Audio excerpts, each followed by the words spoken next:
Hello viewers, welcome to জ্ঞান সমগ্র। আজকের এই ভিডিওটিতে আমরা আলোচনা করব ত্রিপুরা টেট অর্থাৎ টেট 2025-এর জন্য সিডিপি অর্থাৎ চাইল্ড ডেভেলপমেন্ট অ্যান্ড পেডাগজির কয়েকটি গুরুত্বপূর্ণ প্রশ্ন উত্তর নিয়ে। তো তাহলে চলুন শুরু করা যাক। তো আজকের প্রথম প্রশ্ন, মনস্তত্ত্বের কোন দৃষ্টিভঙ্গি প্রত্যক্ষণ এর নিয়মাবলী উল্লেখ করেন? অপশনে আচরণবাদ, সমগ্রতাবাদ, জ্ঞানমূলক মনস্তত্ত্ব, তারপরে কোনোটি নয়। তো এখানে শুদ্ধ হবে অপশন বি অর্থাৎ সমগ্রতাবাদ। পরের প্রশ্ন, বেন্ডেল হাইপোথিসিস মনস্তত্ত্বের কোন দৃষ্টিভঙ্গিতে বিশেষভাবে উল্লিখিত আছে? অপশনে আচরণবাদে, সমগ্রতাবাদ, গঠনবাদ, জ্ঞানমূলক মনস্তত্ত্ববাদ। তো রাইট আনসার হবে অপশন এ অর্থাৎ আচরণবাদ। পরের প্রশ্ন, আচরণ বিশ্লেষণে ওয়াটসন কোন পদ্ধতির বিরোধিতা করেছেন? অপশনে পর্যবেক্ষণ, পরীক্ষণ, অন্তর্দর্শন, সাক্ষাৎকার।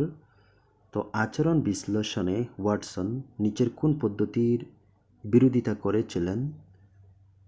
তো অপশন সি অর্থাৎ অন্তর্দর্শনের তিনি বিরোধিতা করেছিলেন। ম্যাকডুগালের মতে মানুষের আচরণ নিয়ন্ত্রণকারী মৌলিক প্রক্রিয়াগুলি হল প্রতিবর্ত ক্রিয়া, না প্রবৃত্তি, না মৌলিক চাহিদা, না কোনোটি নয়। তো রাইট আনসার এটি প্রবৃত্তি। পরের প্রশ্ন, প্রবৃত্তি হলো মানসিক প্রক্রিয়া, না জৈবিক প্রক্রিয়া, না জৈব মানসিক প্রক্রিয়া, না বংশ দ্বারা সূত্রে প্রাপ্ত প্রবণতা? তো প্রবৃত্তি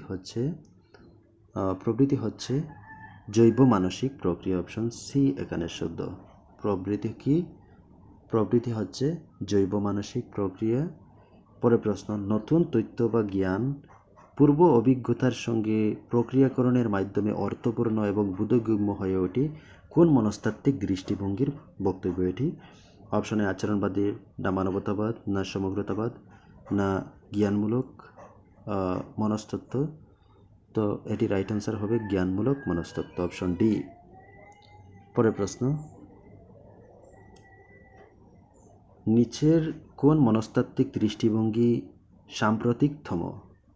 আচরণবাদ, না সমগ্রতাবাদ, না জ্ঞানমূলক মনস্তত্ত্ব, মানবতাবাদ। তো রাইট আনসার হবে অপশন ডি মানবতাবাদ। পরের প্রশ্ন, সাইকো অ্যানালাইটিক মতবাদের প্রতিষ্ঠাতাকে? এই মতবাদের প্রতিষ্ঠাতাকে? অপশনে কে কে রয়েছেন? Sigmund Freud, Anna Freud, Adler, ইয়ং। তো রাইট আনসার হবে সিগমন্ড ফ্রয়েড, অপশন এ। পরের প্রশ্ন, মনের কোন অংশটি সর্ববৃহৎ?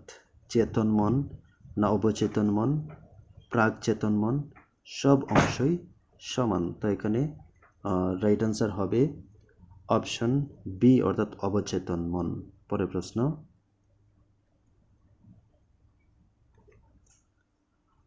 24 নম্বর কোয়েশ্চেন্স, ইদম অর্থাৎ আইডি, অহং অর্থাৎ ইগো এবং অধিষ্ঠাত্র অর্থাৎ সুপার ইগো এর মধ্যে কোনটি সর্বাপেক্ষা শক্তিশালী? যেমন ID, ego and super ego, এগুলির মধ্যে কোনটি সর্বাপেক্ষা শক্তিশালী? ইদম, না অহম, না অধিষ্ঠাত্রা, না সকলের সমশক্তি সম্পন্ন সকলেই? তো এটি রাইট আনসার হবে অপশন এ অর্থাৎ ইদম অর্থাৎ আইডি। নিম্নোক্ত মনস্তত্ত্ববিদগণের মধ্যে কে মানবতাবাদী? ব্রুনার, আশোবেল, বাইগটস্কি, রস। তো এখানে এই অপশনগুলির মধ্যে কে মনস্তত্ত্ববিদের মধ্যে মানবতাবাদী রয়েছেন? তো রাইট আনসার রস, অপশন ডি। পরের প্রশ্ন, মনোবিজ্ঞান প্রথমে তার আত্মাকে হারিয়েছে, তারপর হারিয়েছে তার মন, তারপর হারিয়েছে তার চেতনা, কিন্তু তার মধ্যে এক প্রকার আচরণ রয়ে গেছে। উক্তিটি কার? টিচেনার, ম্যাকডুগাল, ওয়াটসন, ওডওয়ার্থ। তো রাইট আনসার হবে অপশন ডি ওডওয়ার্থ। নিম্নোক্ত মনস্তত্ত্ববিদগণের মধ্যে কাকে জ্ঞানমূলক মনস্তত্ত্ববিদ বলা যায়? Skinner, Wertheimer, Tolman, J F Bruner. তো রাইট আনসার হবে অপশন ডি J.F. ব্রুনার। পরের প্রশ্ন, মনোবিজ্ঞানকে কোন জাতীয় বিজ্ঞানের অন্তর্ভুক্ত করা হয়? প্রাকৃতিক বিজ্ঞান, জীববিজ্ঞান, জীবন বিজ্ঞান, সমাজ বিজ্ঞান।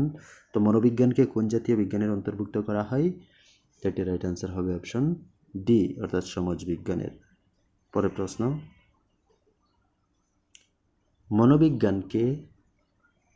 মনোবিজ্ঞানকে একটি পৃথক বিজ্ঞানের বিষয় বলে বিবেচনা করা হয় কারণ এর পরিধি ক্রমশ বিস্তার লাভ করেছে, এর নিজস্ব পদ্ধতি আছে, এর নিজস্ব সমস্যা আছে যার সমাধানযোগ্য। উপরের সবগুলি এখানে শুদ্ধ রয়েছে, তো রাইট অ্যান্সার এখানে সবগুলি শুদ্ধ।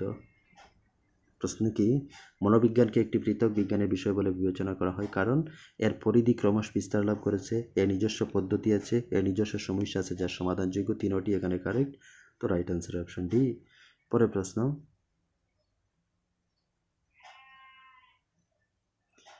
শিক্ষা মনোবিজ্ঞান হলো মনোবিজ্ঞানের একটি শাখা যেখানে শিখন ও শিক্ষণের উপর গুরুত্ব আরোপ করা হয়।